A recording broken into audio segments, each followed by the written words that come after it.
Greetings, everyone, and welcome to SeptumSin versus the world. I'm SeptumSin. He's Kotobuki Jake. Hey. And we are here to show you what we got. Well, mostly him today, but... Yeah, mostly me. I'll wait. I do have this. Show me what you got. I want to see what you got. Oh, boy. This is going to be all Criterion. I went through... And I said, you know what? I'm trying to rearrange my collection again. I know. But it's getting hard to find stuff. I mean, he's made a good point. Sometimes it's really hard because there are a lot of movies that are like, it could be horror, it could be drama, or, it's hard to sometimes get a good genre nailed down for a certain thing. So I'm cutting out the genres. I'm going to be reestablishing it. And I'm only going to have a few standouts. Matter of fact, only just 2 or 3, really. Mm-hmm. But I'll show you all that when it's done. It's going to be a massive undertaking, just like the last time. But I'm not going to do that until next year because there's a Christmas tree in my way. And I don't want to keep knocking it over and the wires over. You don't. But I have a lot I want to get out of the way. There's a lot, and stuff that I have for pickups is still a separate section. It's probably not even going to be touched because it's still in that section that's off to the side. This here is, I'm just trying to get as much out of that section as I can, which is why I'm going to be doing another one of those for those upgrades until all the upgrades are done. And we're going to do a 15 pickup, hopefully next week sometime. So, you got that to look forward to before the holidays are up. Mm-hmm. But I guess let's keep going. This is all Criterion. As Jake said, it's probably a lot more of mine than his, but because I'm pulling everything, not just this year's sale, but everything. See, that I have. One of the reasons we're on early today is that we got a snow day. Yep. And the snow, while it is nice for giving us time to do projects and early streams and whatever, it screwed up an order that I had on the way that would have been very useful, that was supposed to arrive on Friday the last time we had snow. So, yeah, I should be getting some Criterion tomorrow. But I do have a few I can put in today, but it is mostly him today. and we'll be showing those off, hopefully. Yeah. Well, with the next one. Mm-hmm. I'm still kind of mad because I had gotten season 7 of My Hero Academia on sale. Oh. And part 2 got to me right away, but part 3 still hasn't shipped yet. 3 parts for one season? Well, no, part 2, part 1. Sorry. I was going to say, that's ridiculous. And, but that, I really want that because that will finish off that series for me. Mm-hmm. And that's great. Now, I'm still recovering, but I'm almost there. I'm at like 80-some% right now, which is great. Good. Which you'll be seeing me doing this a lot. But I guess I'll start us off because we'll just do one-on-one until you run out, and then it'll be all me. Okay. But if anybody has something to say about stuff that's on Criterion, it'll be you. Probably. For the most part. They got some weird stuff sometimes. They do have some weird stuff. All right, let's get this ball rolling. All right, so we're starting with one that was one of my father's favorites. Wait, no, that's later down the list. That would have been very awkward if I led with this and said that, because we're talking about the Watermelon Woman. Okay. This is not one of my father's favorites. He probably didn't even know what this was. I don't even know what that is. I don't remember what sale I got this on, but it was but I saw it and I was like, okay, well, it was one of those that was like 15. Uh-huh. And I was like, 15, usually they don't do bad films on Criterion, typically. I mean, with the exception of Salo. But even Salo is done very well as far as construction, acting, and all that. Mm-hmm. It's just disturbing. So let's see if I could just read the back, I guess. The wry, incisive debut feature by Cheryl Dumey. Dumey? What do you think? Dumey? It's Dunye, I would think. gave cinema something bracingly new and groundbreaking.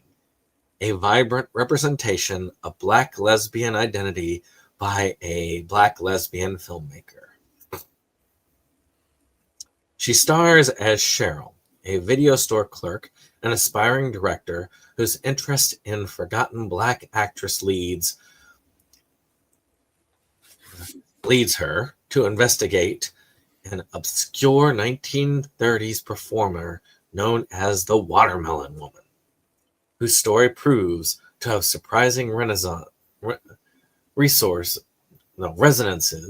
with Cheryl's own life as she navigates a new relationship with a white girlfriend. Well, okay, I understand part of why I wanted this is because it does investigate somebody who does have a love for film, and there is a very artsy nature. I mean, lesbian, racial identity, and all that stuff, but it's still kind of cool in that way. Mm-hmm. So this one actually sounds like a very interesting film. Now I understand why I picked it up, at least. I mean, what do you think? It sounds interesting. I genuinely cannot remember ever seeing or hearing of that one, which is weird with Criterion that I wouldn't even have like that vague. Yeah, like what? But it is interesting, yeah. All right, so I'm going to be kicking off. I think all the ones that are on order fall into this category, but this is the only one I have today that does, and it is a conversion. I'm trying really hard to convert as much as I can from DVD to Blu-ray. I've been working very hard on this project, and basically there are multiple reasons, but one is Blu-ray's sturdier, better quality, but the biggest thing is takes up less space. But also, whenever possible, to upgrade from a bare bones to a collector's set, that's even better. I was going to say Criterion from a bare bones. Exactly. Especially if you like the film. If you don't like the film... And this one was one that I did like. I was actually very excited when Criterion announced its release, which, if I remember correctly, was just a couple months ago. It's not an old release. They have done a good number, and this is one of those movies that kind of straddles the divide between artsy and popular. Like, it's based on a graphic novel. It got an Oscar nomination. It definitely, the critics absolutely loved it, even though it's quote unquote a comic book movie. And it's a gangster movie in a sense, but Criterion loves them some David Cronenberg.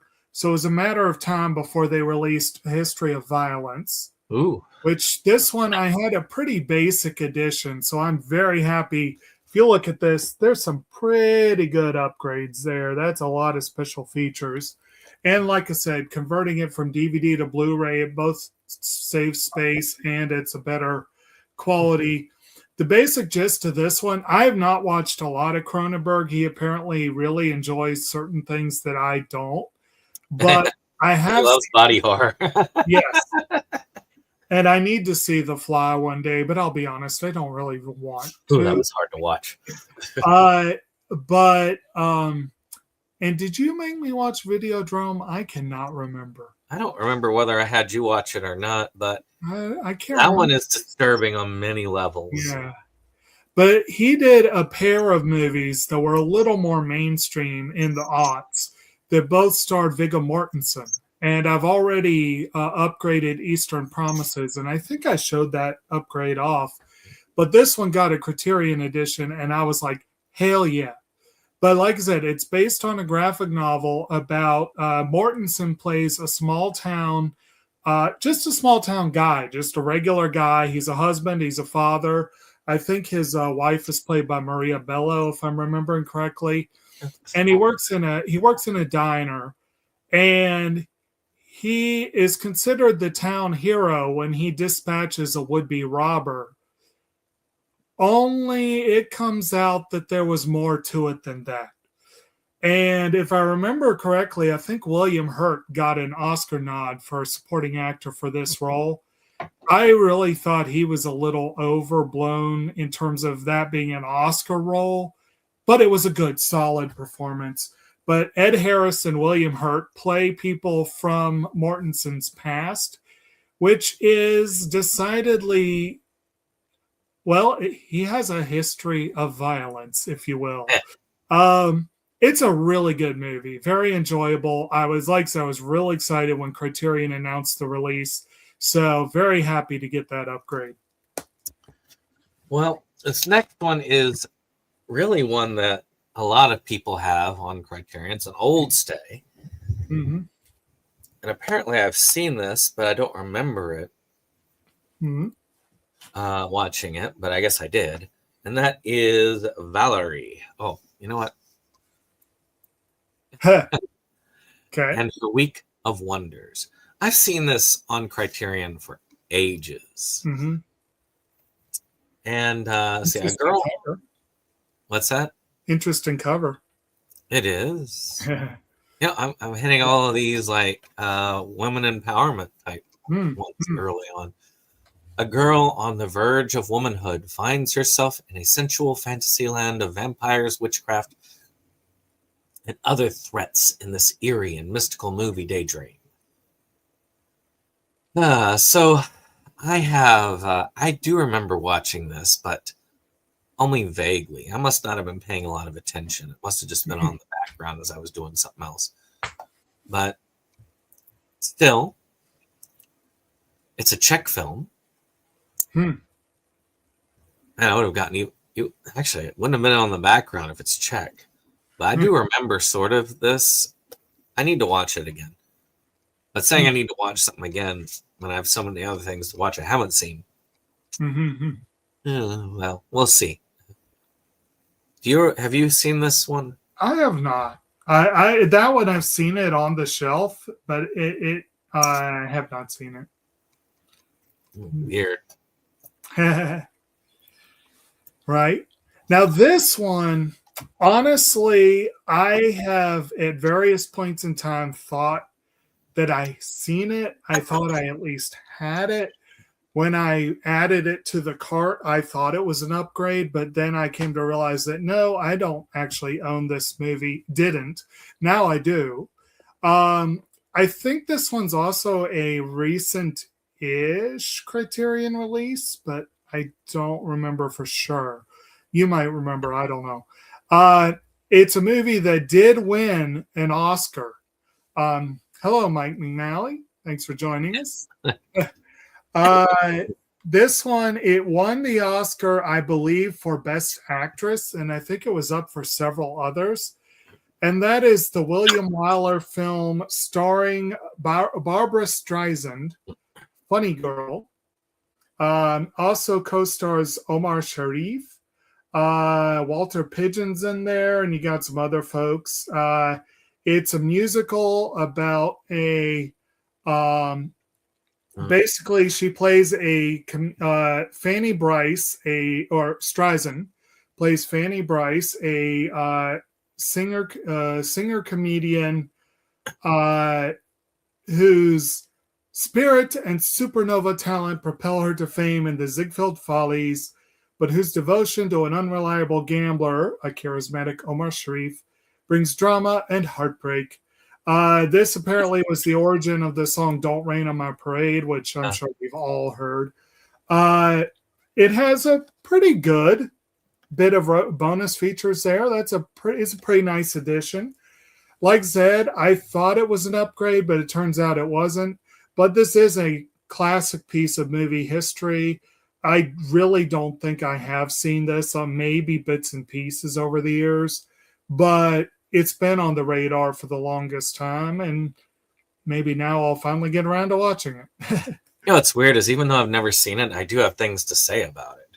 Oh, It's got an interesting connection to Glee yeah, because that's the musical that Rachel Berry has always wanted to be in. It right. also has a connection to the actress because the actress got that role over another actress and caused a lot of controversy over it. Hmm. And I also own that one in a double pack with Funny Lady, which is the sequel to it. Ah, And that's why I haven't bothered with the upgrade because yeah. I feel like that's just making more. That's taking up more space, Yeah. and I keep so that's forgetting. where. I keep forgetting there even was a sequel. And part of the reason why it confuses me is that this came out in 1968. If I'm not mistaken, that was not 2 years after Audrey Hepburn did Funny Face. And I do have that in the collection. And I think I always get them confused in my brain. They're all kind of funny. They're all kind of funny. They are, yeah. But it's funny how many funny movies came out at the same time, you know? Well, this one has been long in the works Okay. because you gave this one to me. Okay. Must not have been one that we gave each other on stream. And that is Triangles of Sadness. Oh, okay. So I've never seen this one. I I can have. see it's still in the wrapper. Mm-hmm. It's got some weird stickiness here, so it keeps sticking to everything that I have. Oh. So I need to see it just to get rid of the wrapper thing. Well, at least it's sticking to other rappers, right? Oh yeah, true. Master of Social Discomfort, Ruben Östlund trains his unsparing lens on the world of wealth, beauty, and privilege in this audacious Palme d'Or winning satire of our status-obsessed culture.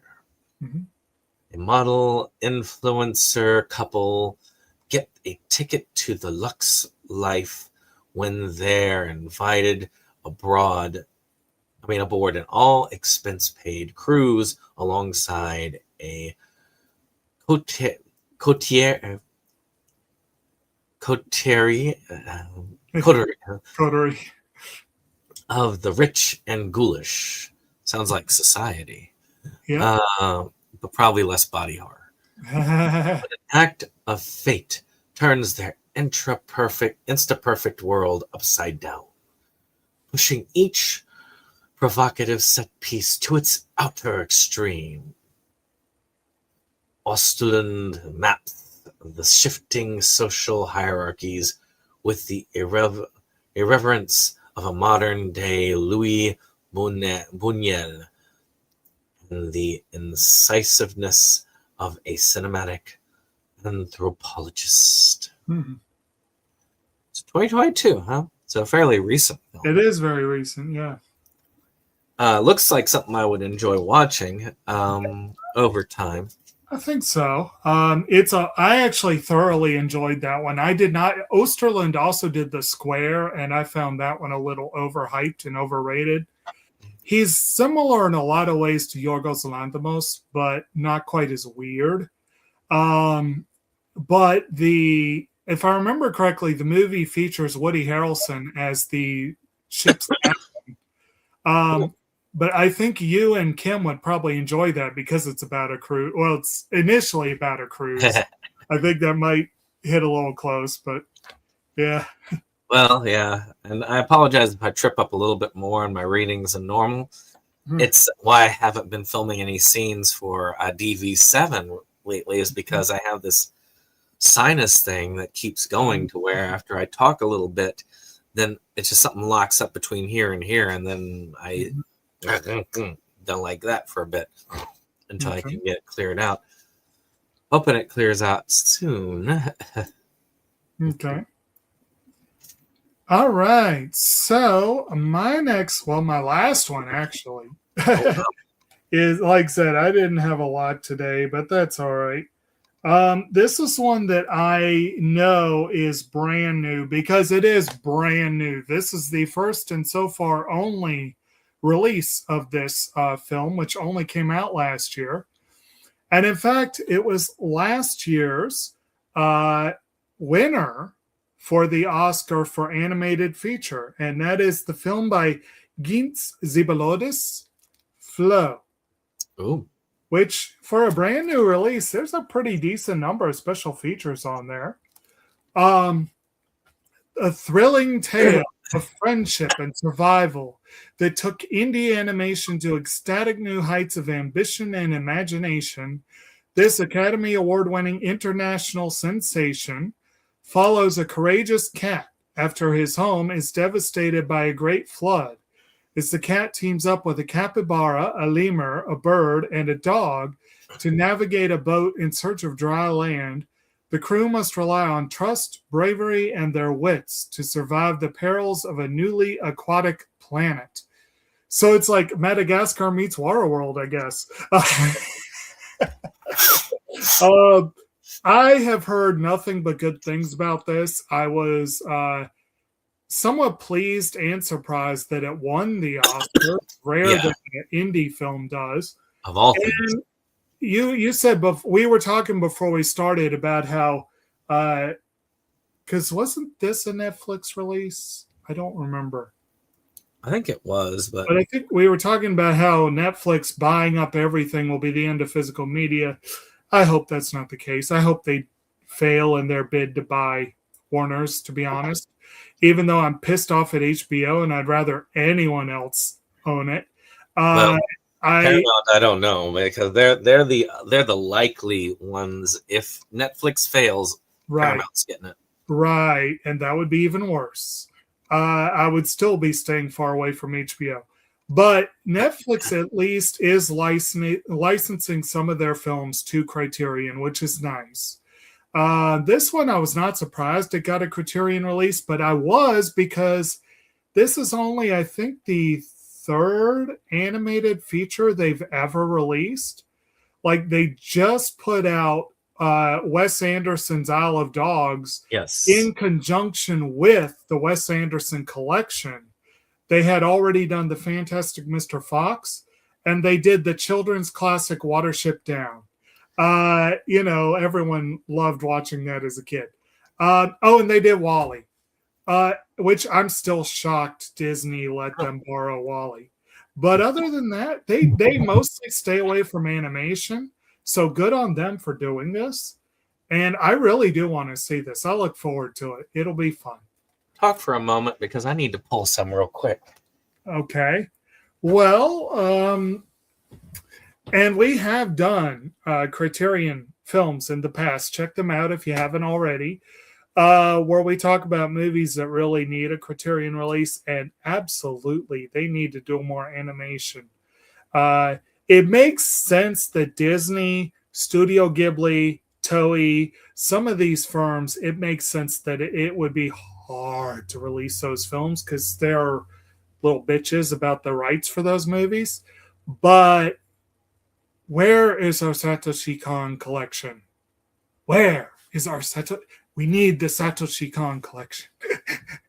And there are others too. I'm working so hard on upgrading my movies, and I saw my copy of the Triplets of Belleville. Where's our Criterion release of the Triplets of Belleville? I mean, it would make sense. But anyway, that burned up a little bit of time, but and definitely let us know in the comments. We're all, I'm much less fussed about it than I used to be. I'll be honest. But I still enjoy it when Criterion puts out good stuff that needs a proper release, especially if it gives me the opportunity to slim down the collection. You reminded me because I had a few that were on my upgrade section, and I'm like, why not get these out of the way since we're talking Criterion?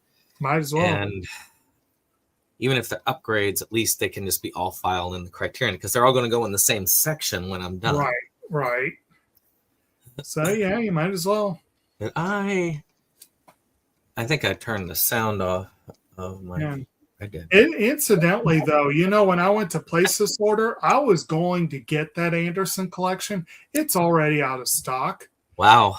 That thing is, it's already become hard to get. I don't think they expected it to be as popular as it apparently was. Wes Anderson is an excellent director. I didn't realize French Dispatch is already on Criterion. Was it? Yes. Because I thought that and Isle of Dogs were released along with this set. It was, and that's why it's but both of those are on the shelves. I did not own French Dispatch or Isle of Dogs specifically because they were not released by Criterion. Because when I was in the store a few weeks ago, I actually saw French Dispatch and I debated getting it. Yeah. I'm like, I have French Dispatch. But after that, it would only be 2 movies that aren't on Criterion, which would be Asteroid City, and there's one other one that just came out. The Phoenician Scheme. But I do have to say, shame on Criterion for doing this big fancy set right about the time the Phoenician Scheme should be hitting shelves and not including that Asteroid City and the recent Roald Dahl shorts that he did. All of those should have been part of the set. Well, those shorts should have been at least extras. Yeah. And I could be wrong about the shorts. I'm pretty sure they're not in it. But the features, Asteroid City, there is no excuse why it's been out for 2 years now. That one's due a Criterion, really. Yeah. It wasn't their best film, his best film, but it's still a fun movie. Yeah. Yeah. But anyway, I do want that set. I have most of his films already. I did not have Isle of Dogs or French Dispatch. I had basic editions of the Grand Budapest Hotel, Darjeeling Limited, and Moonrise Kingdom.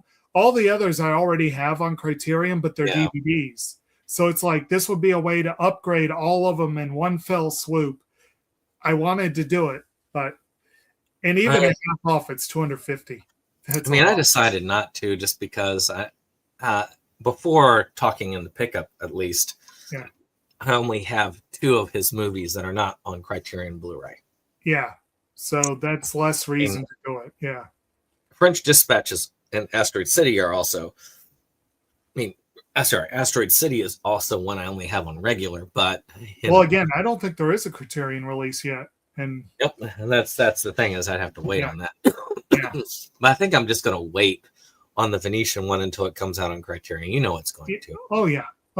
Asteroid City eventually is what. Well, Asteroid City I think is next. Yeah. Well, speaking of upgrades, this one was from I just realized I had this as a Snapper Keeper one. Which those lovely the ones we love so much. Oh yeah. And it was dual-sided. That's even worse. So I upgraded to 4K. Ooh. Which is The Wiz. Okay. What's weird is I didn't even remember it being there, but then I saw it and I'm like, I've got to go ahead. Wasn't that a recent release? Yeah, this came out last month. Yeah, I was going to say. And this is basically the Black Wizard of Oz, essentially. There's, I guess you could say, blaxploitation version. Back when they were making black versions of everything there because they were like, we need this for this audience. Mm-hmm. Nowadays, you don't really see this type of thing happen because there's a lot more just inclusion, this whole movement into that, which is fine. This is actually pretty interesting. Michael Jackson is the Scarecrow in this. You've actually got quite a few big names of the time in this one. You got Richard Pryor, you've got Leona Horn. It's just it's a really important movie to have. And the fact I only had this on the bare bones DVD is insulting to it.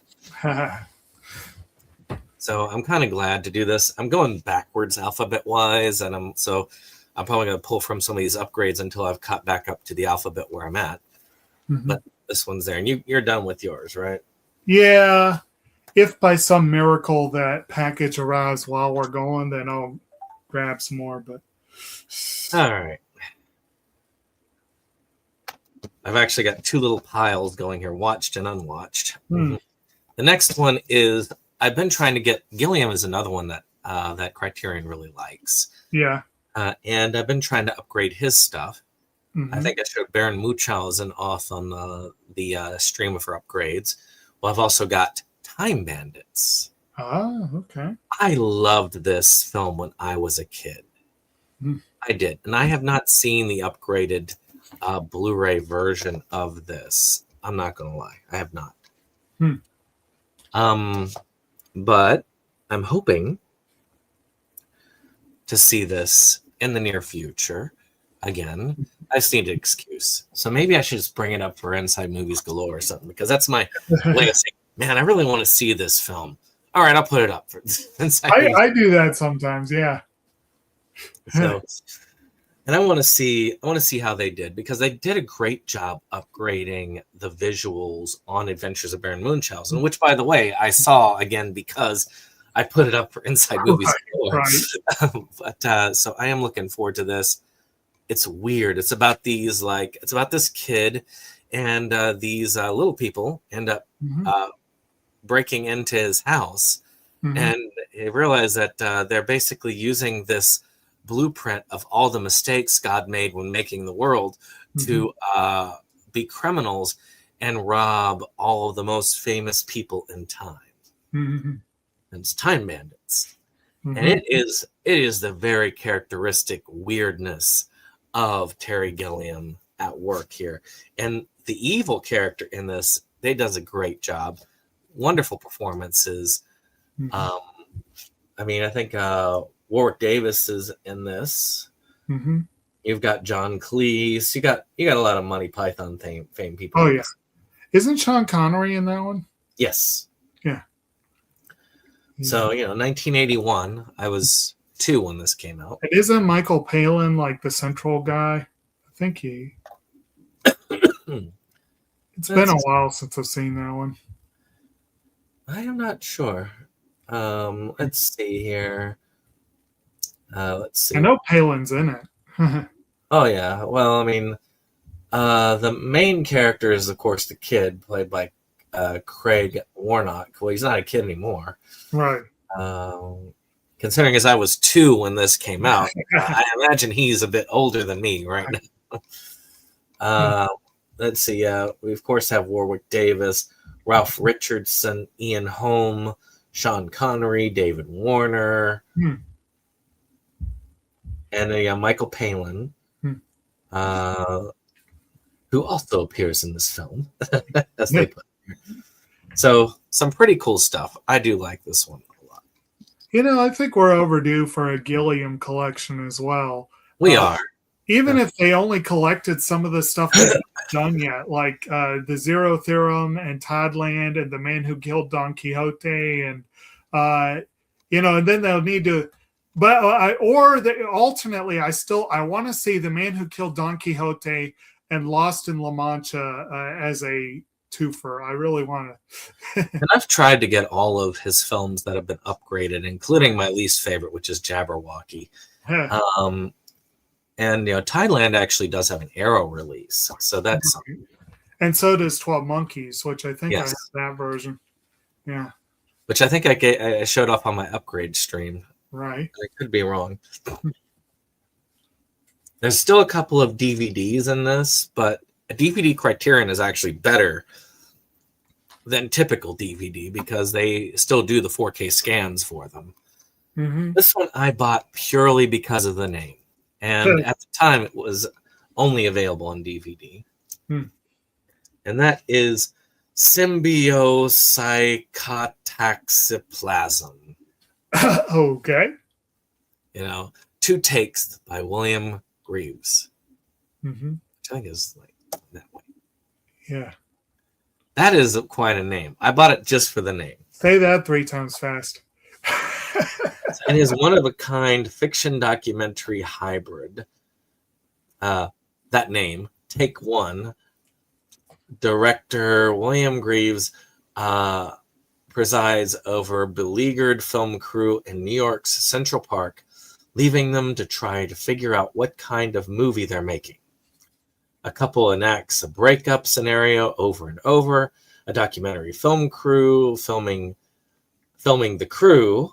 Locals wander casually into frame. The project defies easy description.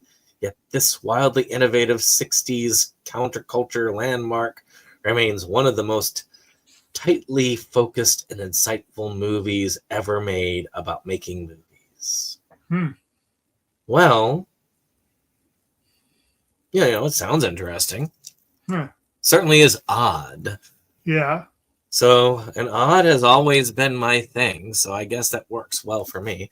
For getting a movie just based on the weirdness of the name. Okay, R's when I come back to that other pile. So another one that I have seen, but can't remember much of my seeing of it, is Stranger Than Paradise. Okay. A Jim Jarmusch film. I'm sure you know this one. Another director that Criterion seems to love. It's his breakout film. I do not know that. Well, I mean, I know of it. I've never seen it. Let's see here.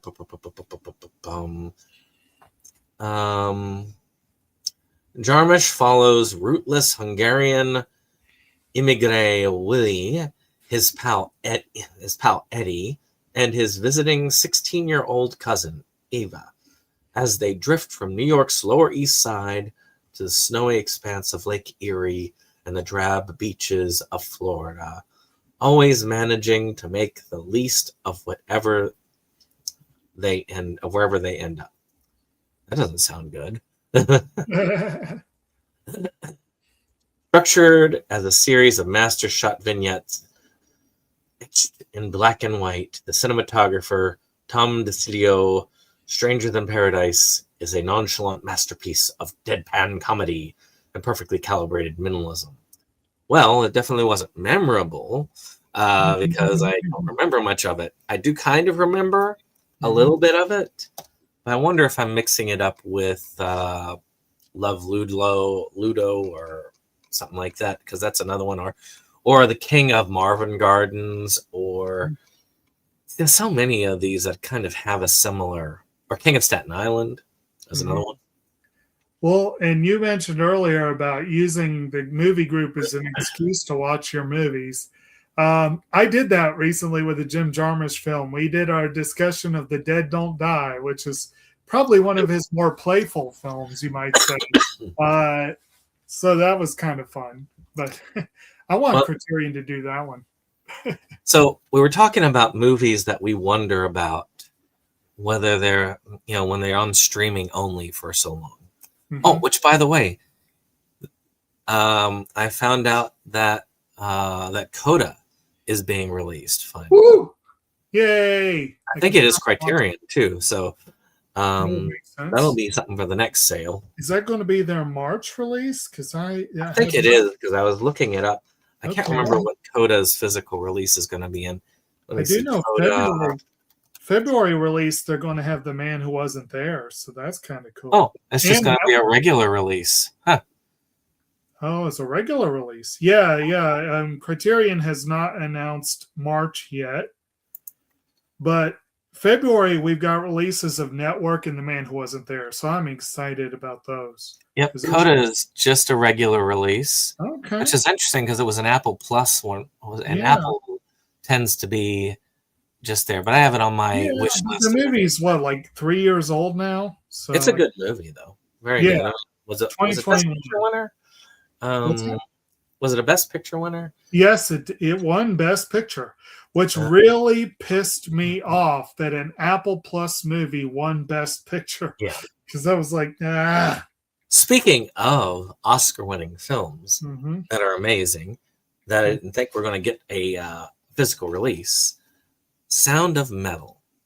That was a good one. Which is a movie about a guy who is a metal rocker. He's a drummer, and he loses his ability to hear. So he hooks up with a deaf community learning, signing and trying to get along with that. But of course, there is a challenge that comes to the end where he has to make a decision whether to leave that community behind or work on continuing his career. And it is a very strong piece. Matter of fact, it's very similar to Coda in a lot of ways. It's also important to note that he's in recovery and music is his outlet. And that's, so there's a lot of a focus in there of recovery and and the different ways recovery is done. So I do feel like it's a cool insight. And that was Riz Ahmed, right? That played the main guy. He did a phenomenal job. He absolutely phenomenal. And the deaf community is a very interesting community because there is a lot of it that looks at that. It's like being deaf is not a disability in their mind. And it's sort of like people who are who are on the spectrum in that community, the idea that it's not a fixing problem. There is no problem. So there's a lot of anger at the improvement of things like cochlear implants and stuff like that. Because why would you try to restore something that you don't need? That whole idea. And that's a pretty cool thing. And we don't see a lot of insight. And we got 2 movies Oscar winning that explore that community. And this one's excellent because it explores that community and the recovery community at the same time. I believe the movie also did win Best Sound, and it did have phenomenal use of sound, like absolutely phenomenal. And I am very happy this got a physical. Oh yeah, me too. Not an easy watch, but a damn good one. So one I'm probably never going to upgrade to Blu-ray, but I inherited back from my father because I got it for him, is a film that was one of his favorites. But it's one I really didn't care for because I got to see it over and over and over again. And it's no wonder why this has not been opened. And that is Sid and Nancy. Now, this is a very well done film. But I did not like this film. It's about, Sid Vicious and Nancy, who was his girlfriend at the time, and their self-destructive journey from beginning to end. And what an end that was. That was Gary Oldman, wasn't it? Yeah. Did you see that one? I've never seen it, actually. I need to one day. It's very well done, but it's very dark, which you would expect. In a way, it's not like the Sex Pistols. And a lot of people are also against this one in a way because the way that they depict Sid Vicious, they say because they used a lot of stuff from Johnny Rotten, and Johnny Rotten was not exactly happy with Sid. So a lot of people were saying that that's a little bit overbearing on the negative between them. I'm trying to remember, was Gary Oldman... I'll be right back. I'm going to put you on front and center right here. Okay, I thought it had an Oscar history, but I guess it didn't. But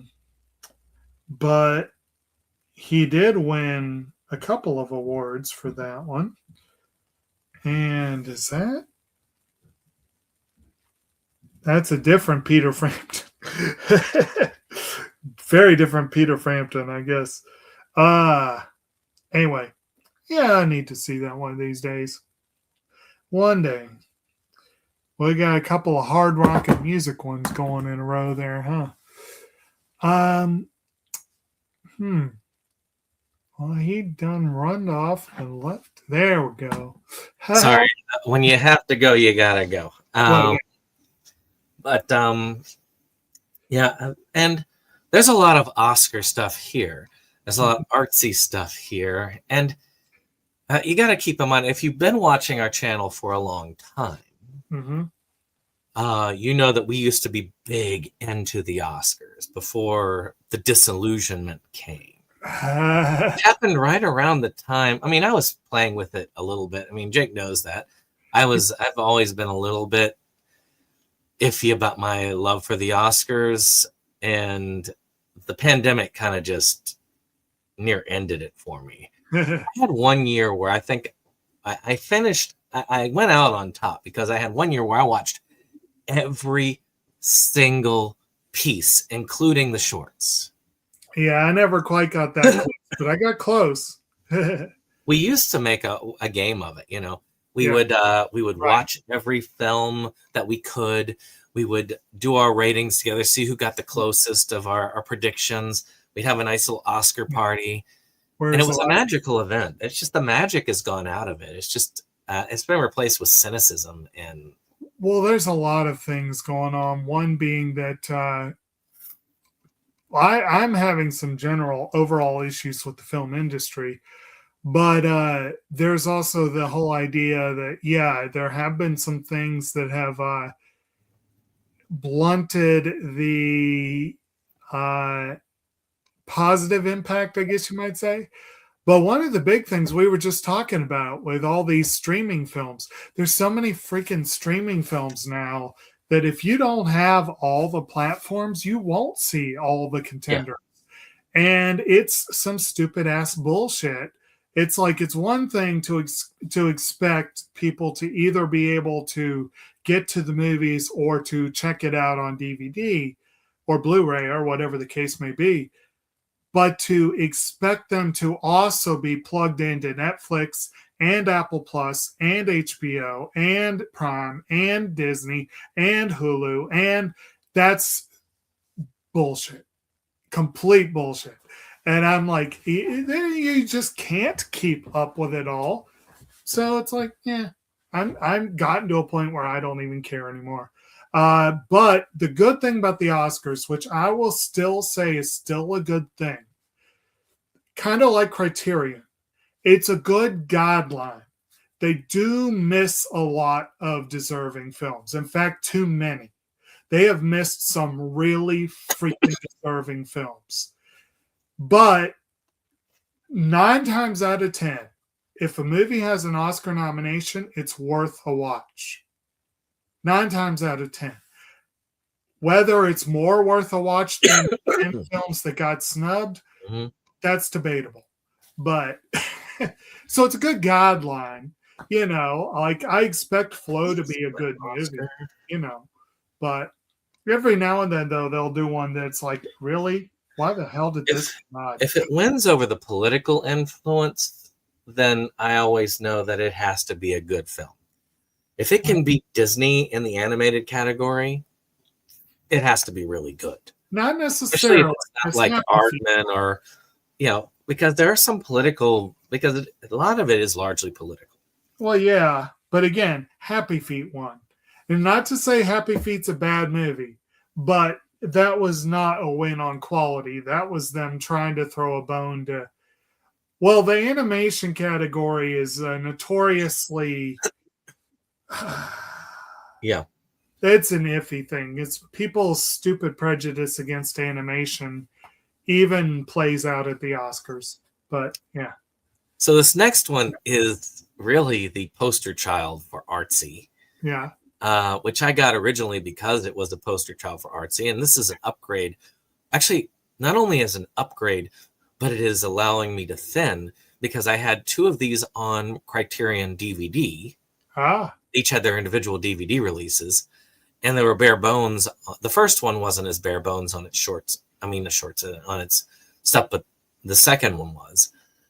And that is The Red Balloon and Other Stories. I've been tempted by this collection, yeah. Because it's got 5. Let me see if I can get it to.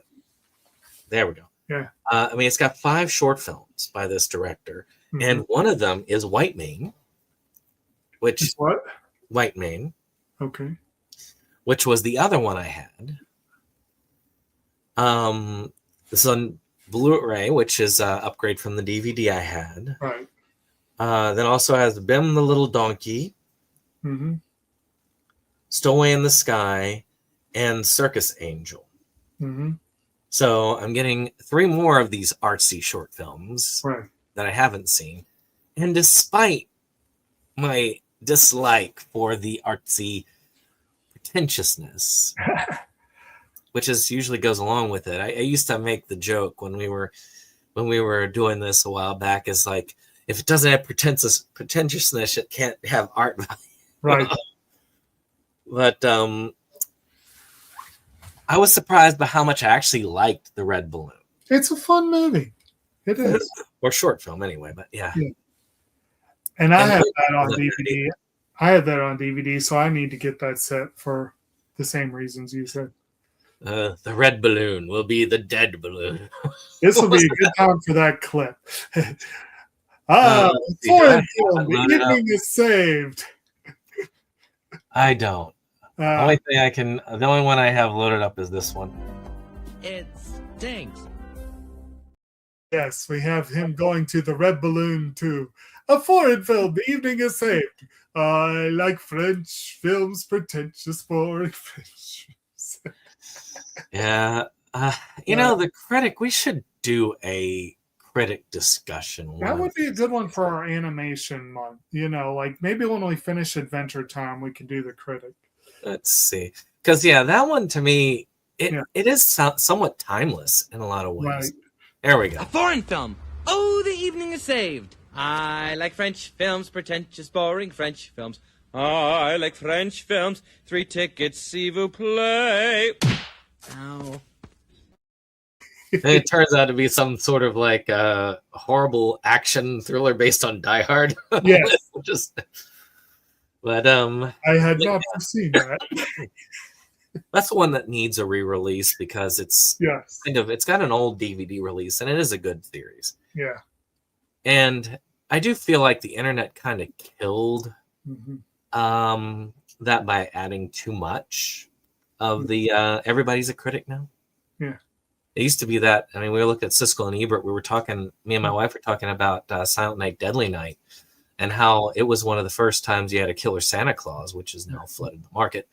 And Siskel, I believe, which one was the thin one? Was it Ebert or Siskel? Siskel, I think, right?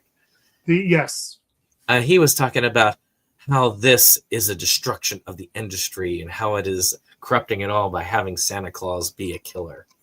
And that this will probably be the only time this ever happens because it's so bad. Yeah. Right. Well, he got that. But that was I think that was the original calling. If Jake and I had been born like 20 years prior, I think we would have been those film critics. Because that was a viable career back then. Could be. I could see Shout Factory doing the critic. That would seems like it would be up there. It would be. Yeah. It would be worth it. Personally, I think Criterion should do it. They should do a TV series.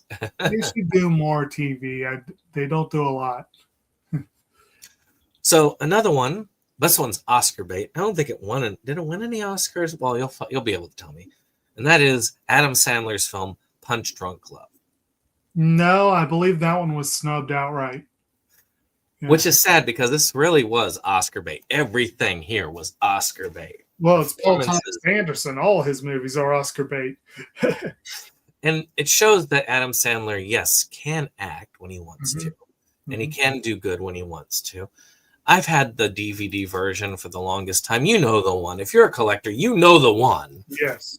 Because there's a particular special edition that's everywhere. Or at least it used to be.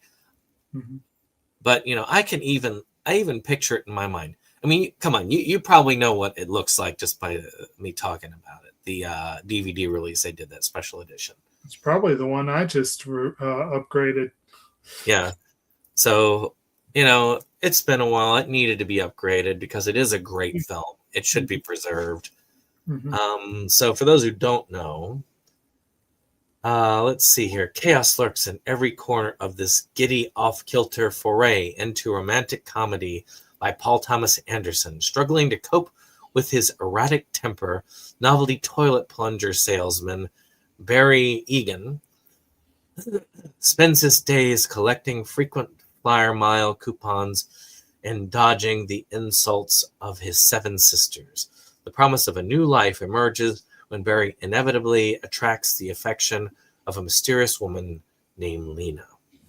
But their budding relationship is threatened when he falls prey to the swindling operator of a phone sex line and a deranged boss. Man, it sounds like Adam Sandler, doesn't it? but very, very good film. I mean, people who don't believe Adam Sandler can act, that's one of the films you can put. There's multiple that you can point to, but this is probably one of the earliest ones you can point to. Has there been a physical release yet for the Meyerowitz stories? I feel like if there hasn't, there should be. I feel like the Criterion should do it. But that was a Netflix release, if I remember correctly. Let's see. Let us see. Just script of it. So no. So that seems like one they would do. Another one that was a Netflix exclusive, I believe, which I was worried about so much that I made my own for a while. It was a Guillermo del Toro piece, which also was a Oscar contender. And this is the 4K of Pinocchio. Nice. Very haunting version of this. This also came out in a year where there were multiple Pinocchio releases, believe it or not. Right. Including the crappy Disney live action Pinocchio. Weren't there like 3 that came out at almost the same time? Yeah. One of the others was really good as well. This one really tried to lean into the dark. Right. Even more dark than the original story in some places. And there was another one that did a really good job that year that I wished had gotten more Oscar love, but this one kind of overshadowed it. Wasn't there an Italian one? Is that the one you're talking That's about? the one I'm talking about. Yeah.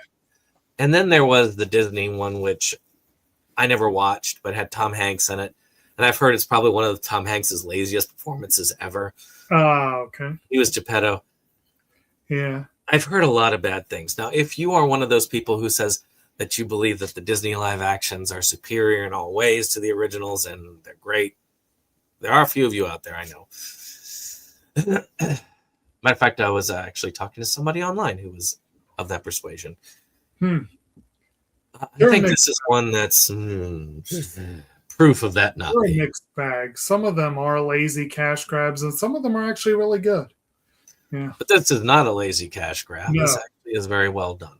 Yeah. So if you haven't seen it, you should. Right. Yeah.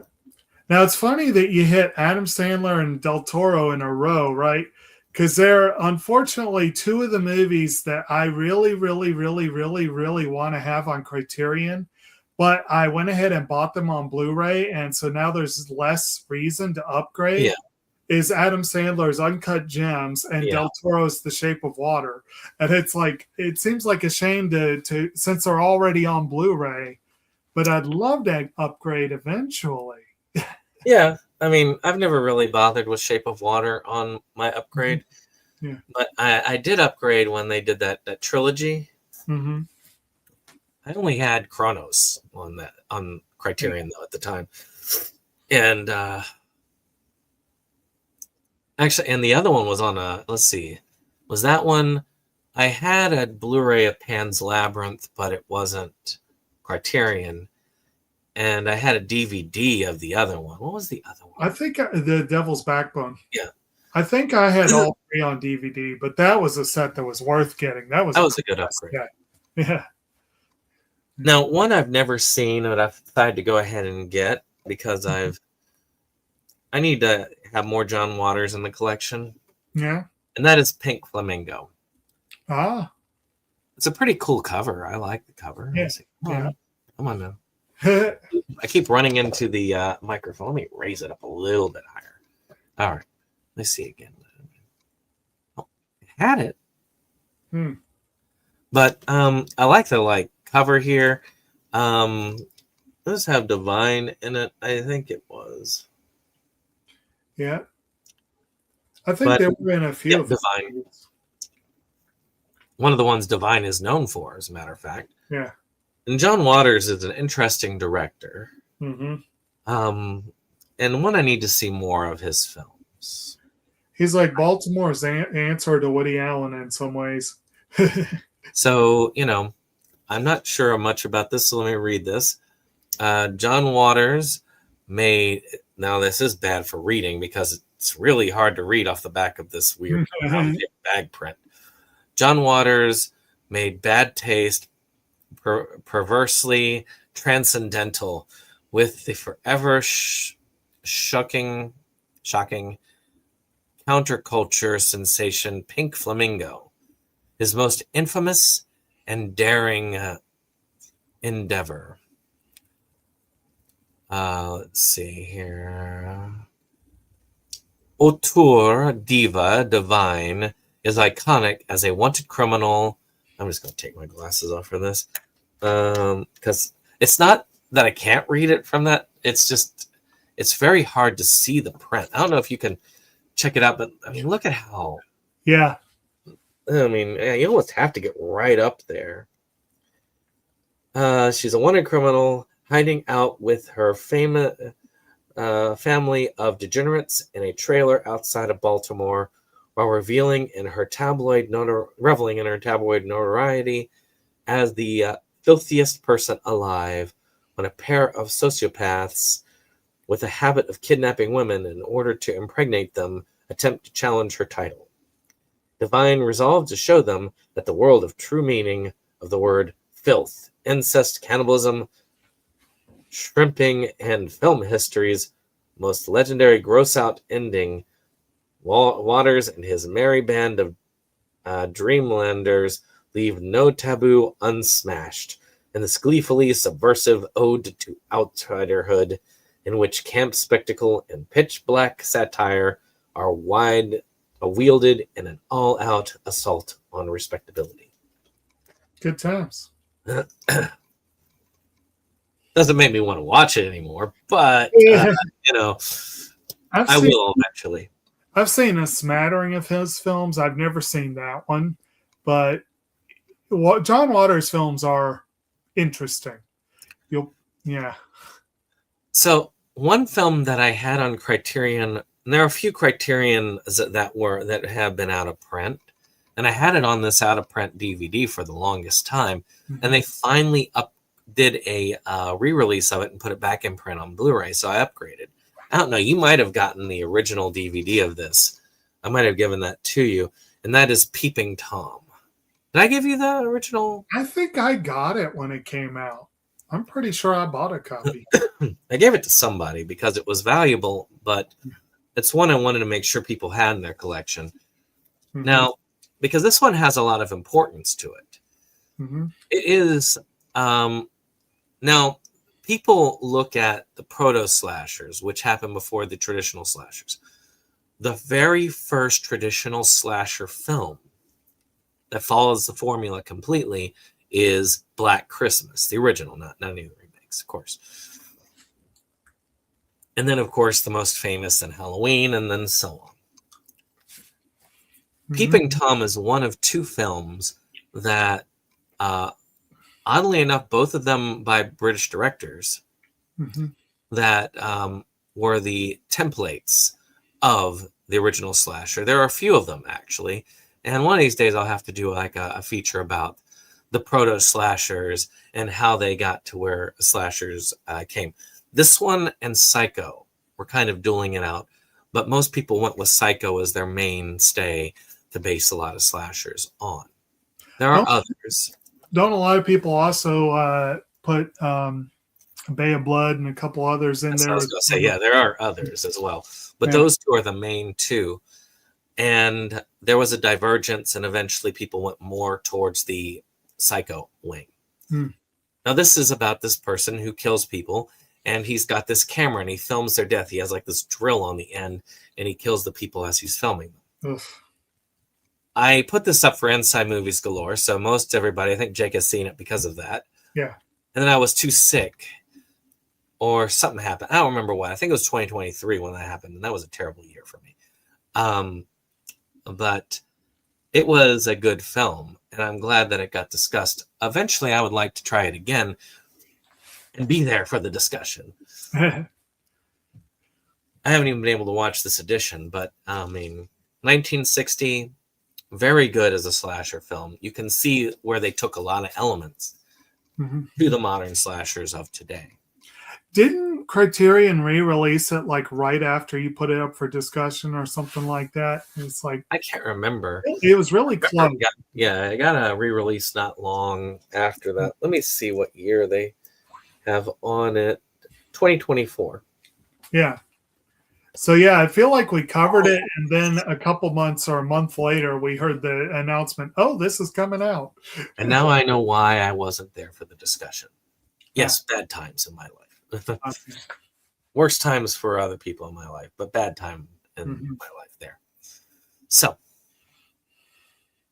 this one here is also an Oscar-winning film, which also I thought was never going to get a physical release, but did. Thank you, Criterion, for saving it from streaming only. And that is One Night in Miami. Oh, that was a good one. Which has a discussion between Malcolm X, Muhammad Ali, and Jim Brown. And, of course, Sam Cooke as well. And Sam Cooke, yeah. And, of course, played by Kingsley Ben Adir, Eli Gorgie, Aldous Hodge, and Leslie Odom Jr. They all did excellent jobs with the performances. It was a very simplistic film. It definitely would have been considered indie by many standards. And but it was very deep in a lot of ways. Having a fictional discussion between these big figures together. And I believe it was based off of a play or something like that. I guess along the same lines as Fences or something like that. It kind of has the feel of a play in a lot of ways. So, it's a Regina King film. Now, to me, it's a very, very cool look. And I think we need those type of things more than ever these days. But especially when people don't have a lot of introspection and there's a lot of racial prejudice and stuff going on these days. I think it's actually really a powerful film. And it still holds a pretty heavy power to it. This one's well worth having in the collection of anybody. Wasn't that a nominee? I believe that was a nominee for original song. Yeah. And I believe Leslie Odom Jr. plays Sam Cooke, and his vocals are phenomenal. And I believe he sang the theme for the. Yeah, he did, which was really awesome. All right. Moving right along. So another one that is an upgrade, a really great horror film, slow burn, but really good. And that is a Natalie Kidman-led film called The Others. Natalie Kidman? No, Nicole Kidman, sorry. And I used to have the DVD version, which is actually twice the size of this. So it kind of reduces that as well. And of course, this is about this woman played by Nicole Kidman and her two children who are allergic to the sunlight. And they have these weird, ghostly happenings in their house that are unexplained, with a very significant twist at the end that, like most Shyamalan films, I'm not going to spoil it for you if you haven't seen it, because that would ruin things for you, in my opinion. There are some things that where, spoiling it doesn't cause too much problem, but here it would definitely, especially because having that original twist is so cool to have. It was. Although, if I remember correctly, the movie holds up once you know the twist. It does. It's a very intense film, and it's great to watch again. I would say even The Sixth Sense holds up afterwards. It's just not as great. If someone ruined it for you beforehand, that would have been rough, I think. I believe that film, was the English language debut of the director Alejandro Amenábar, who did the film Abre los Ojos, which was remade here as Vanilla Sky. Yes. Amenábar does a really good job with these kind of films. Yeah. Oh, and again, I did not purchase all these at the same time. Right. These are over years have been building up in my backlog. I'm trying to remember. I think I might still have the old release of The Others. I don't think I've gotten the Criterion release yet. That's a fat boy. Yeah, I'd like to get that one upgraded. Because she's thick. Yeah. Yeah, I don't think I did. I don't know why. One that we covered on this channel, and I think I got this because we covered it on the channel, and I have just a bare bones DVD of this. That is a film by director David Lynch called Mulholland Drive. Ah, it's a classic. I mean, this is actually a fairly nice one, too. It's one of my birthday picks, I believe. And I think Dane was on for our discussion for this. If No. he wasn't, he should have been.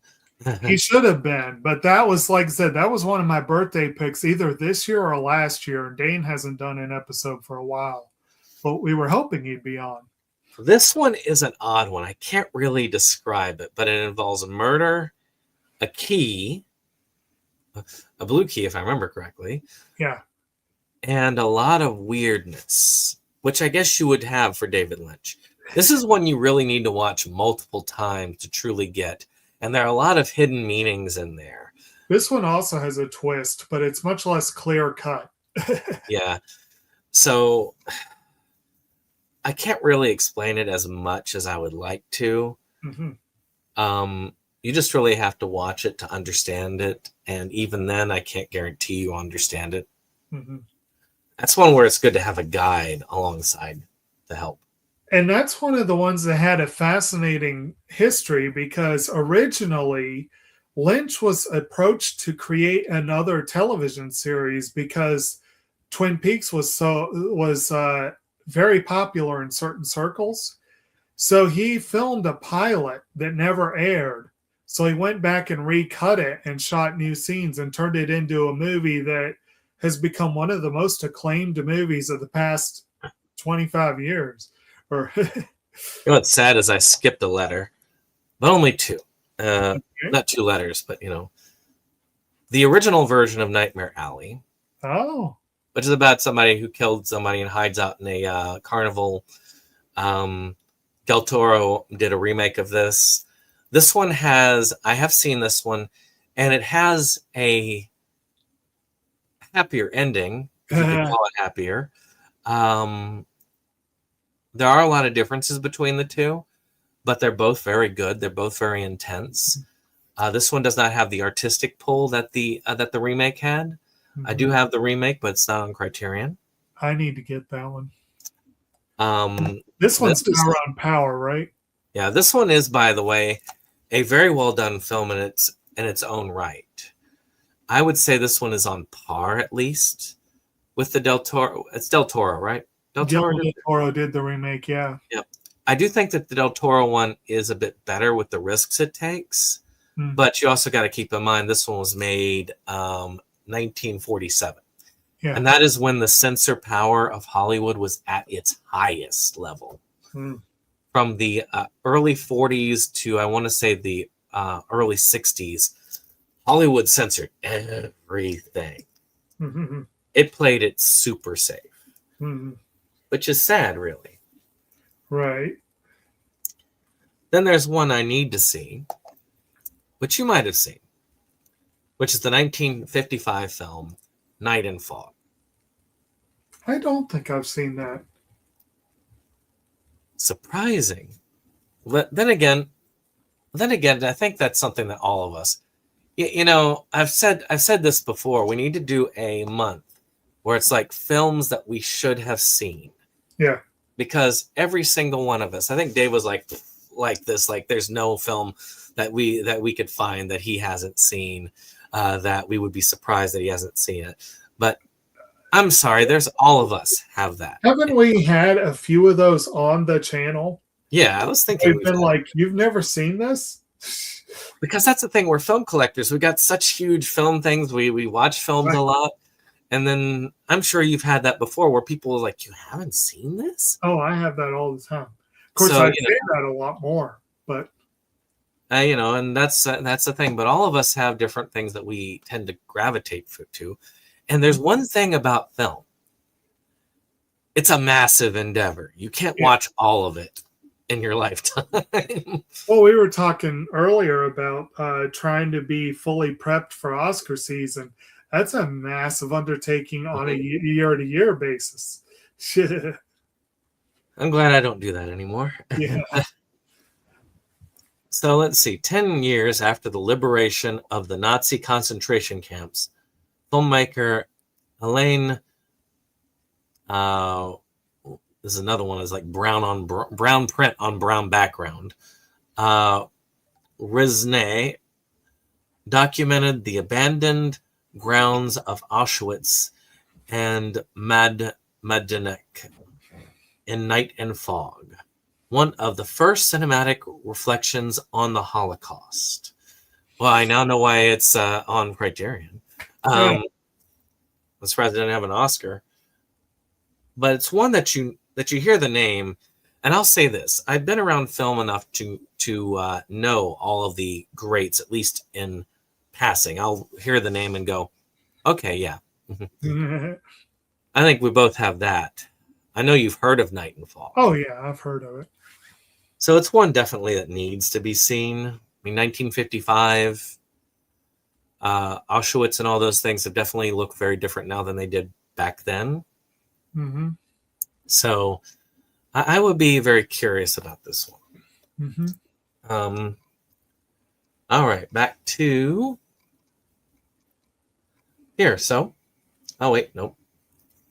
There. Okay. So one that I've had on DVD and haven't watched,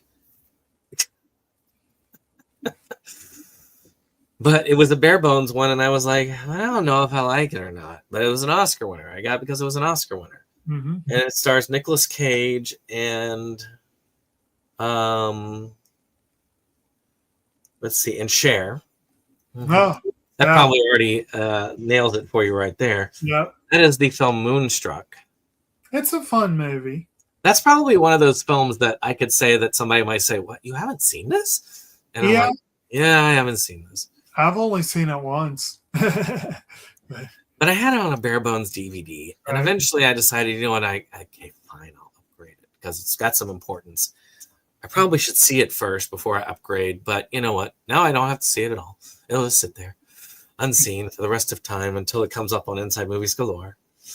A full moon, a New York City night, and love and music in the air. One of the most enchanting romantic comedies of all time assembles a flawless ensemble cast for a tender and boisterously funny look as a multi-generational Italian-American family in Brooklyn, wrestling with the complexities of love and marriage at every stage of life.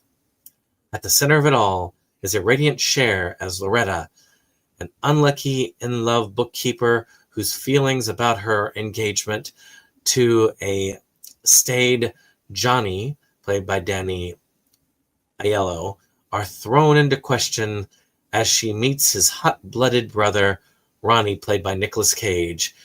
And one night at the opera changes everything.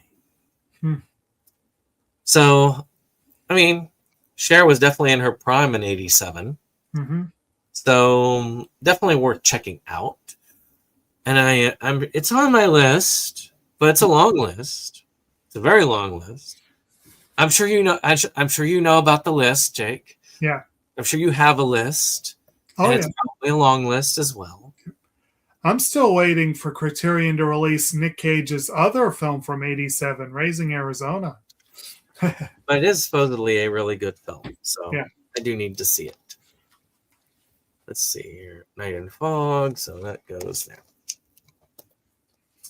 And yeah, that's right. Okay. Now, Alright, for the life so- of me, I can't remember the status of Moonstruck in my collection. I don't think I have the Criterion edition. I think maybe I have the regular edition. I don't remember.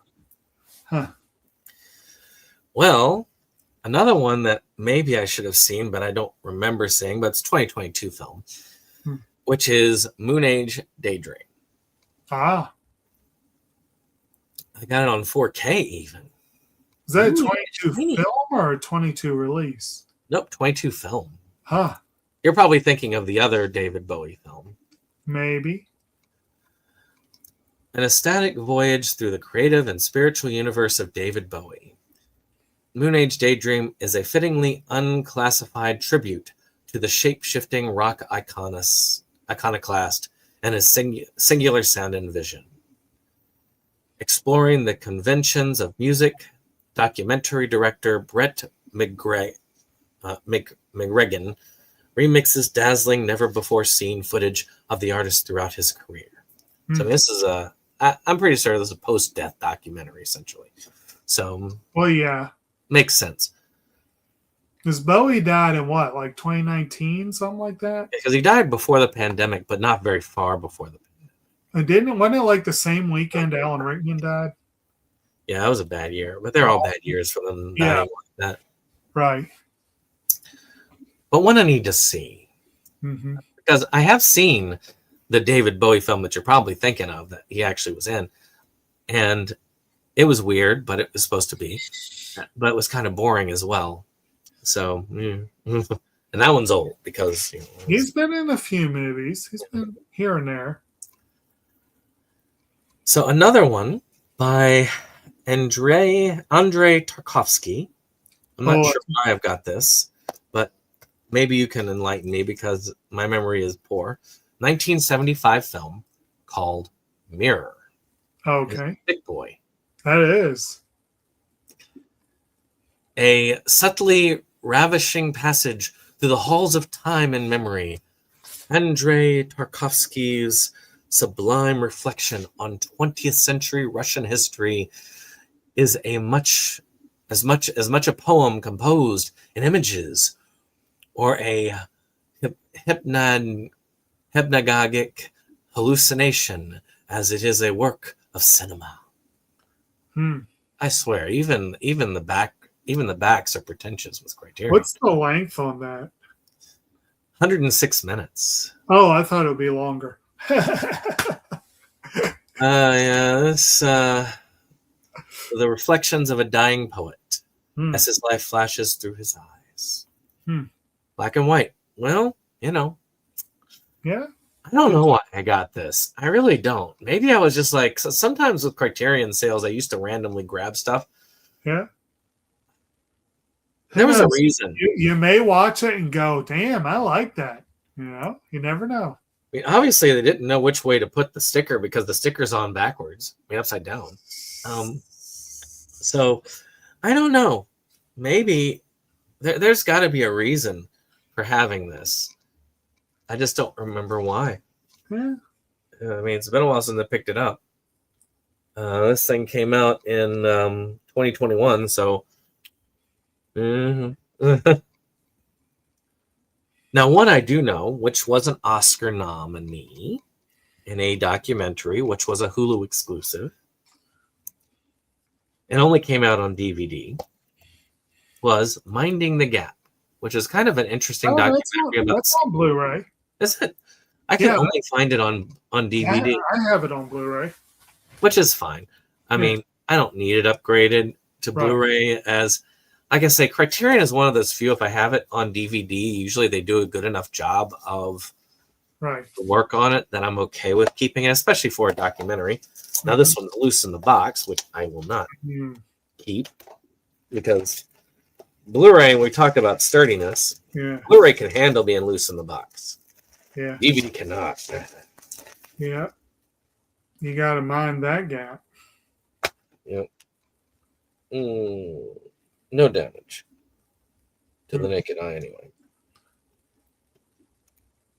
There we go. That's a pretty cool documentary about skateboarders, essentially, as they get older, and also showing the younger crowd as they talk about it. It's a pretty cool documentary overall. If you like skateboarding and skateboarding culture, this is actually pretty cool. No. Go away. All right. Now, one I haven't seen that I'm sure you're also like, that many of you will also like, what? I hadn't seen it. Is a 4K of Menace to Society. Okay. Yeah, same here. I have it, but I've never seen it. Which is by directors Albert and Alan Hughes and screenwriter Tiger Williams. They're barely in their 20s when they sent shockwaves through the American cinema and the hip-hop culture with this fatalistic, unflinching version of life and death on the streets of Watts, Los Angeles in the 1990s. So, I've heard a lot of this. Menace to Society. There's a lot of films in that vein I have not seen and need to see eventually. That was one I was aware of even upon release, but at the time I was not allowed to watch those kind of movies and just never got back to it. Well, one I need to see, and I still need to do that too for that we planned on doing, and I upgraded my DVD copy for. Yeah. That is the Denzel Washington Malcolm X. We always made the joke that we got to do a double feature of this in American History X. Yeah, not exactly a joke. It would be an interesting double feature. But two different films. I still find it weird as hell how little Spike Lee is in the Criterion collection. You'd think there'd be a lot more of his. But I mean, that's a big one too. Yeah, it is. I need to see it. I need to watch it. I have not watched it, which is a shame. You could also pair this one with One Night in Miami and compare the performances of Malcolm X. So, Denzel Washington in a pivotal role as well. Did he win the Oscar for that, or was it just he was nominated? I think he was nominated. Yeah, I want to say his first Oscar win was that one where what was it? The first one I think was Glory. I think he won supporting actor, and then I think he got actor for Training Day. Training Day was the one I'm thinking of where he first got the lead acting. Yeah, he'd been nominated, but he never won for lead actor. Yeah. All right, now one that I have watched. I don't know if you've watched. But is a horror film, which Criterion doesn't do a lot of horror films. They do have them, but they don't do them very often. But the thing that is really shocking is it was an Oscar nominee. Now that's something that rarely ever happens. Right. A horror film as an Oscar nom. Right. May have even won, I think, which is La Llorona. Yeah. Which is a film, as a Spanish film. It's from Guatemala, isn't it? Yep. Yeah. It kind of mixes a lot of that history in the country and the unrest with supernatural with the actual La Llorona tales. Very macabre tale originally, and it does a really good job of blending that drama with horror. Have you seen this one? No, but I want to, and I think I do own a copy. And it was worth having, and I was glad it got a release. It is a good film overall.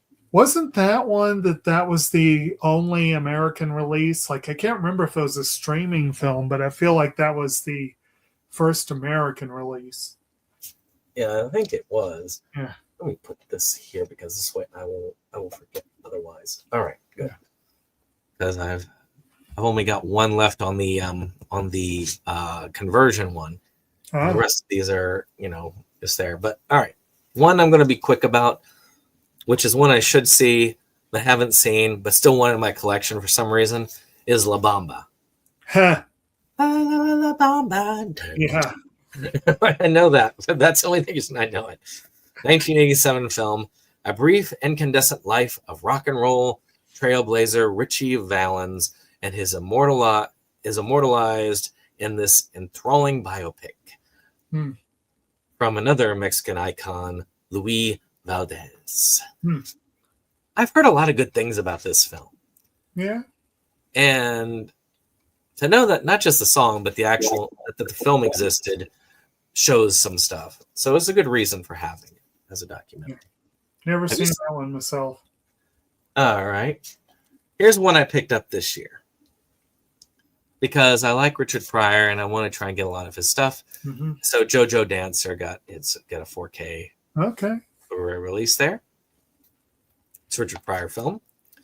One of the greatest comedians of all time, Richard Pryor, gets raw and real in this brutally funny and lacerating self-portrait following the notorious incident in which he caught on fire while high on cocaine, nearly losing his life.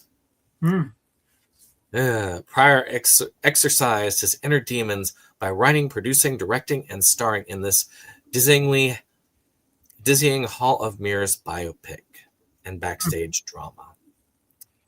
1986. So he was still in the prime of his career when he did this. And I admit I hadn't heard of this one. But Jojo Dancer, Your Life is Calling is one that, I mean, I like Richard Pryor. He is really good as a comedian, a really good actor. And for most part, from what I've seen of his directed stuff, fairly good director. So I am curious about that. Cocaine's a nasty drug. I'm on fire for it. Now, you were speaking about this one earlier. As you said, animation is important. This is the last of my upgrades.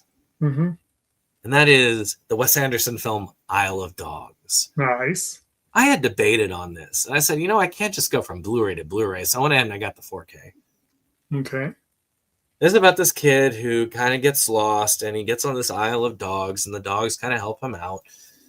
Doesn't he go specifically to save his dog? Yeah, to save his dog, because parents get rid of his dog, and it's like, it's set in a Japan where there's like some reason why all these dogs are being shipped off to die, and it was after there was a canine outbreak, right, of a virus, right. So it's a weird film, but it's Wes Anderson. It's not Wes Anderson's best film by any means, but it's an enjoyable film. That's all I'll say about that. All right, another one that doesn't look very sparkly, which is a David Lynch film, Inland Empire. I have never seen this. I think that was one of his last feature films. And 2006. I think it was also one of his least acclaimed ones. It was his first digitally shot feature. Let's see here. Featuring tour de force performance by Laura Dern as an actor on the edge. This labyrinthine dream factory nightmare tumbles down an endless series of unfathomably interconnected rabbit holes as it takes viewers on a hallucinatory odyssey into the deepest realms of the unconscious mind. Sounds like David Lynch. Yeah. The way that they do this, it looks like it's an old film, but it's not. Yeah. Well, I guess it is getting old by a lot of people. They're like, but I was born in 2008. Oh, yeah. God, it's scary. It's scary how times have gone. I mean, there are people who are well, this is 2000. Oh wait, no, that's the Isle of Dogs. I was like 2018. This is 2006. So technically, yeah, there are adults who were born when this film was made. Yeah. Right.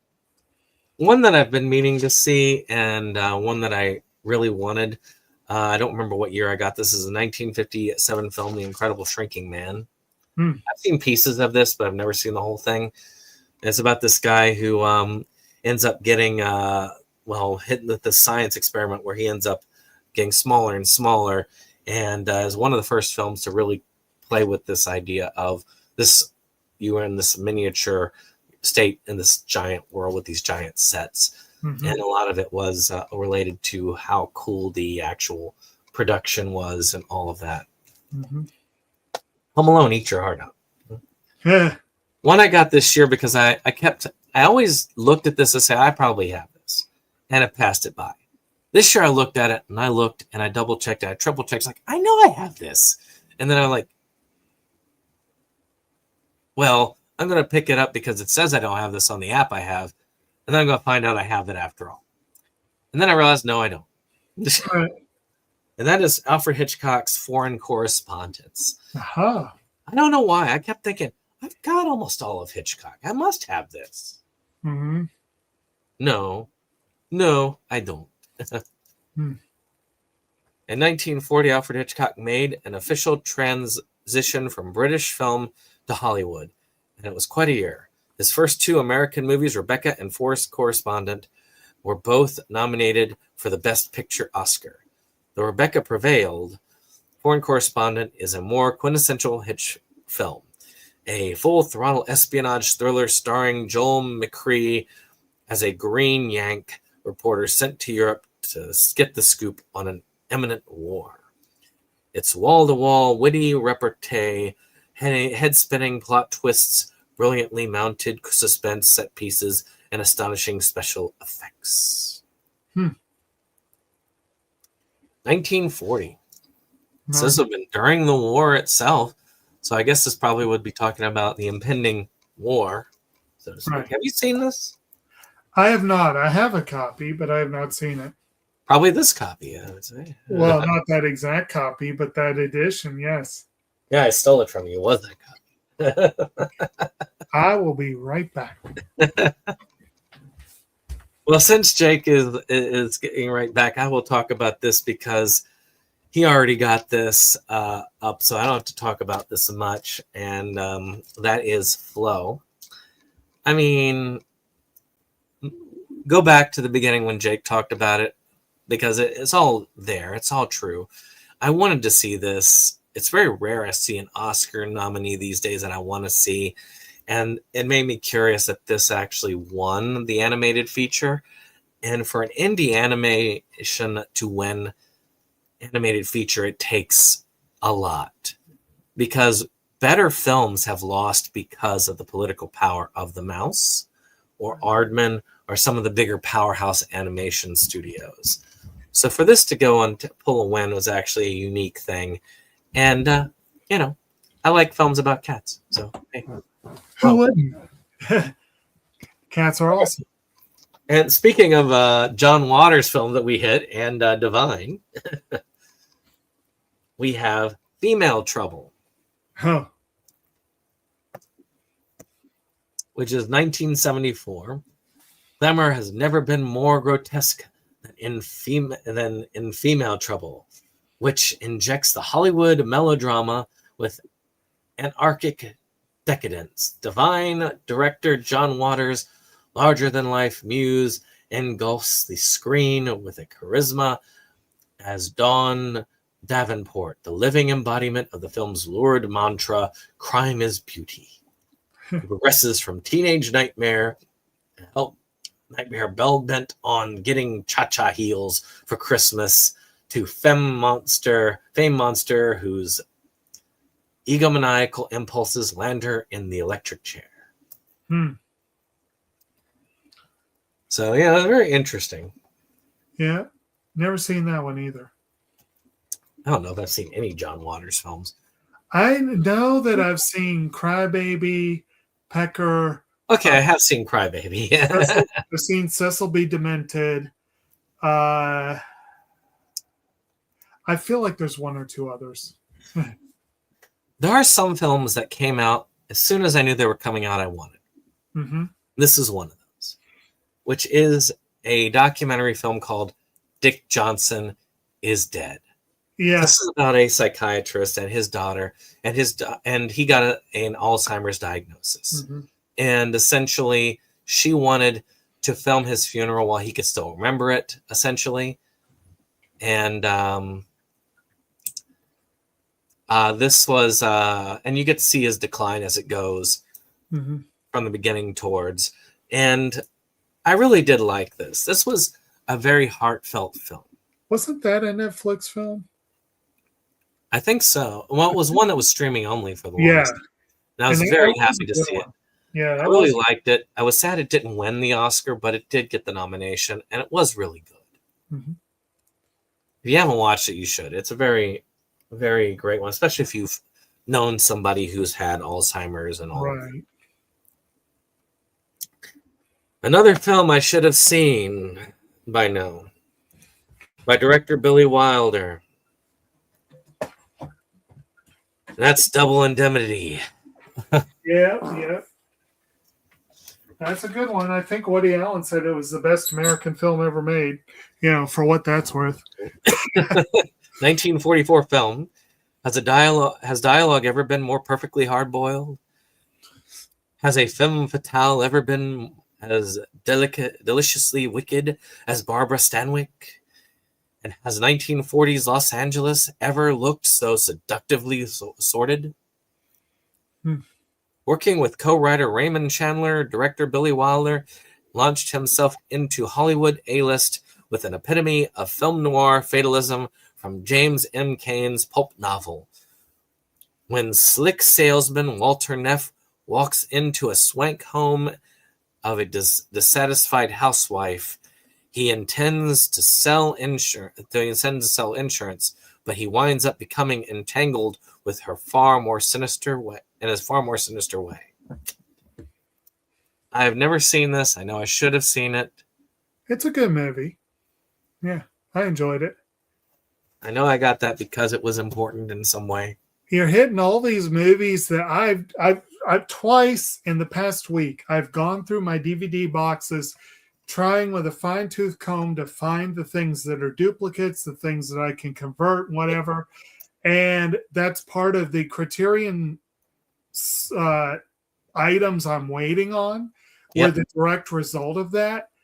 But that one and Moonstruck and the others are all in that gray zone of, I swear I had them on DVD. I do not remember seeing them as I went through the boxes. I don't think I have them on Criterion. And actually, Double Indemnity was one I thought about ordering, but I didn't know if I had it. This is why I have that app. Yeah, it's so annoying. There was a time when I could have looked and said, oh, I have that. Oh, I have that. Oh, I don't have that. Yeah. Now it's very hard to say that. Well, the way you have them ordered now, it's especially hard. I don't blame you for going back a little bit. So this one is another one that got a Criterion, that was an Oscar win, and a very good one at that. And that is Ryusuke Hamaguchi's Drive My Car. That was a good one. But, it was about this guy, director himself here, and his chauffeur. Uh-huh. And as he navigates a lot of personal issues in life. Based on a story by Haruki Murakami, who is one of the greatest Japanese authors currently working. A very good film. Very, very good. Mm-hmm. Yeah. I was very small. Only this much left. Oh, yay. All right. This next one's a Buster Keaton thing because I've been working on getting other silent film stars. Maybe more of his. This is a film, a 1928 film called The Cameraman. Actually, I think that might be their only silent film of his, isn't it? It's a 70-minute film. Yeah. Buster Keaton is at the peak of slapstick powers in The Cameraman. Is the first film that the silent screen legend made after signing with MGM. Mm-hmm. The final work over which he maintained creative control. This clever force is the culmination of an extraordinary decade-long run that produced some of the most innovative, enduring comedies of all time. Keaton plays a hapless newsreel cameraman, desperate to impress both his new employer and his winsome office crush as he zigzags up and down Manhattan hustle for a scoop. Along the way, he goes for a swim, mimes every position of a basketball game in an empty Yankee Stadium, and teams up with a memorable monkey sidekick, as you do. The marvelously intensive film within a film setup allows Keaton's imagination to run wild, yielding both sly insights into the travails of movie making and the emotional payoff of disarming poignancy. Now, this one was supposedly a lost film for many years, and they did find it. Sometimes people have these like films in their basement and stuff like that, and they find them and they realize, oh, well, okay, not lost anymore. And of course, restored, put together, and it happened. One I've never seen, which I should see, a Ron Shelton film, which is considered to be one of a particular actor's better performances, is the film Bill Durham. Oh, okay. Which I want to say that's, what is the actor's name? Kevin Costner. Yeah, Kevin Costner. I think it's also Susan Sarandon and Tim Robbins, isn't it? Yeah. This is about, let's see, I think a sports coach. You've seen this, right? Yeah. It's one of Costner's. He does a lot of baseball films for some reason. Yeah, this is about Durham Bulls devotee Annie Savoy, who every year takes on a new player under her wing, has singled out a loose cannon pitching prospect Nuke LaLoosh, a big league talent with a rock bottom maturity level. And she's unable to shake Cash Davis, which is Kevin Costner, the veteran catcher brought in to give Nuke some on-the-field seasoning. Mm-hmm. Was an Oscar nominee for Shelton. Mm-hmm. So that's pretty good.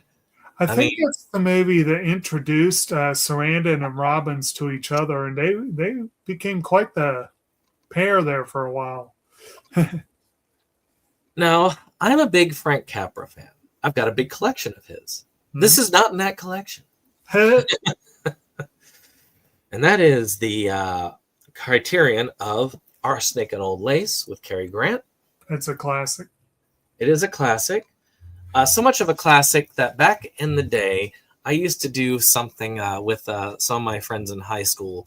We called it Our Folly, which was our Mystery Science Theater mock-up. And this was one of those that we covered for that. We made fun of this a lot when I originally watched it. I watched it for drama class originally. And I have more respect for it now than I did then. But it's still a very fun one, very whimsical comedy. And Frank Capra just has a style that is somewhat unique. Adam Sandler has tried to ape that style a lot, but has not quite gotten to that classic ability. He's a great one at picturing, at really hitting the everyman. When a lot of films do not. They like to show the rich and famous people, or sometimes the poorest of us, but they never really focus on the everyman. Because usually Hollywood's everyman is upper middle class. Yeah. Most of us are not upper middle class. Right. Now, the next one is one that I believe you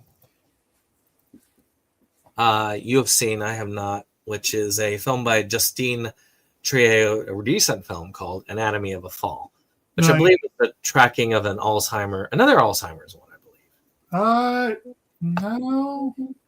No, I don't think Alzheimer's was part of it. Let's see here.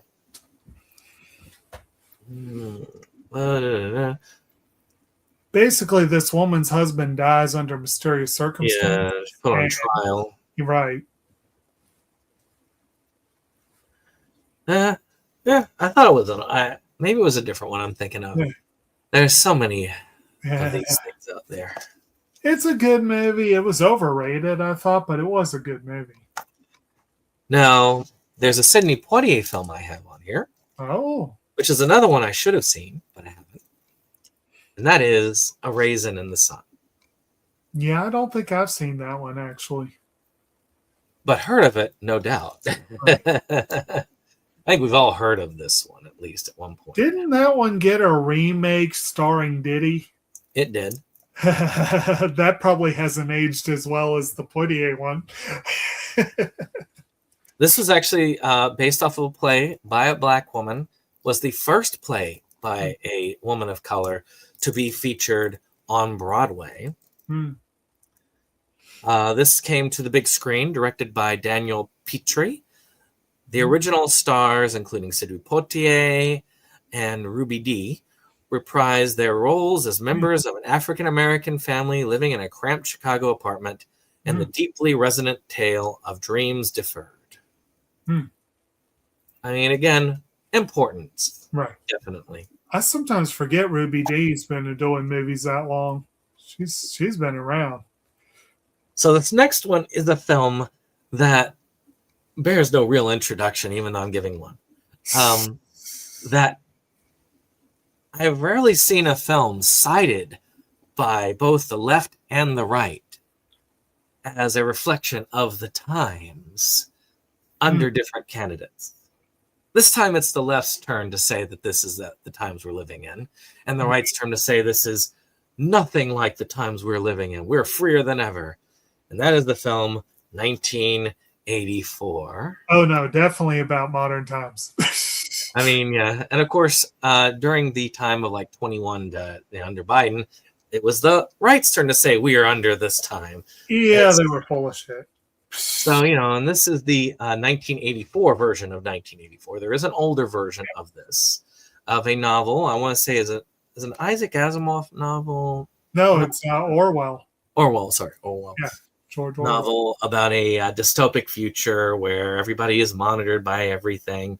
And it is a very dark future. A lot of restrictions on what people can watch, what people can do.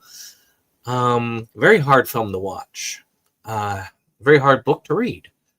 But it is a reflection of the times. Many people can see that in modern times whenever restrictions are imposed. And this is usually brought up. But whoever's in power, usually they ignore it if there's any similarities. And whoever's not in power sees everything in it when it's up. Though I would say that you could probably make a good case for the modern times. Let's see. Are you still with me, Jake? Looks like your film has hitched up. It looks like it has. Well, I'm going to continue. I only have one more left. Hopefully he will join us again in that time that we have. So the last one is a double feature, which I have not seen either one of these, but I was a fan of Jackie Chan, a lot of his insights into politics and so on, and support for the CCP have kind of derailed that a bit. And that is, let's see. Oh, maybe Jake is trying to get me a message. No.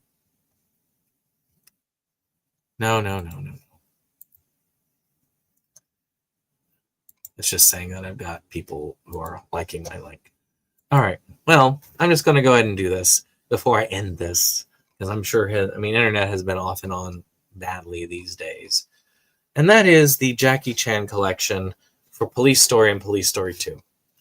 I mean, he is a martial arts legend. I've never seen either of these, but I've heard these are really good. I've seen some of his older stuff off and on. It's great to see a lot of this. I mean, Police Story was 85. Police Story 2 was 88, which was really during his prime. The man is famous for doing his own stunts, his wacky way of doing martial arts. It is there. So we're ending with this, but I think it's a good end. Jake will be back as we come back later on with,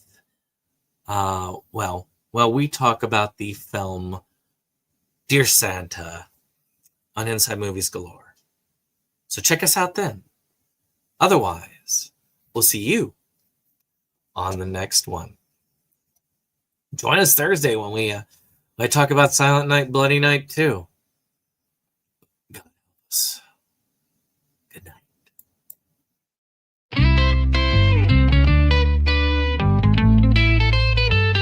SeptumSin versus the world. It's that place for all the boys and girls. You'll feel real safe, you'll feel real warm. It's a cozy place to ride out the storm. SeptumSin.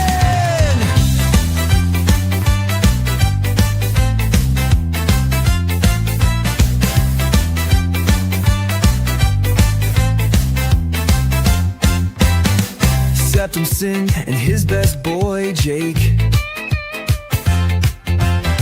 see the trends that scare us every day.